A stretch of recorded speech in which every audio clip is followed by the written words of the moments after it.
Halte là, les montagnards sont là. Aujourd'hui, ils n'attaquent pas les grandes Jorasses ou l'aiguille des Drues.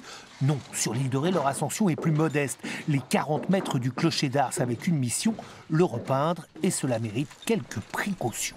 C'est surtout de faire attention au niveau de la peinture, des gouttes. Pas faire tomber des gouttes un peu sur les voitures qui sont autour et tout ça. C'est la plus grande difficulté qu'il y a justement sur ce genre d'opération, quoi. Je vais vous abandonner bientôt là. Eh ben, allez-y. C'est ce qu'on fait un peu toute l'année, donc toute l'année, toutes les journées.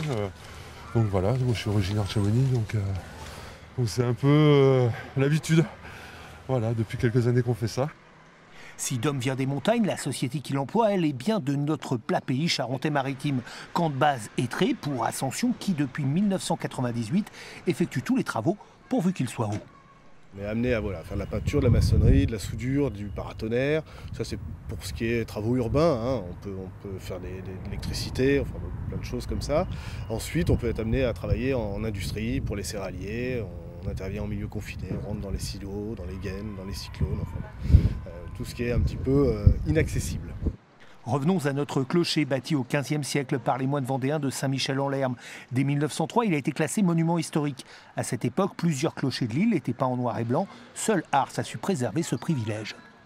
En 1974, les bâtiments de France ont donné l'autorisation à la commune de continuer de le peindre en noir et blanc, puisqu'avant il servait comme amer pour la navigation dans les pertuis, et maintenant c'est devenu désuet avec les moyens techniques qu'ont nos navires. Inconvénient, la peinture exposée au vent salin s'écaille de temps en temps, il faut donc le repeindre. Le prix à payer pour être l'une des plus jolies cartes postales du paysage de Ré-la-Blanche.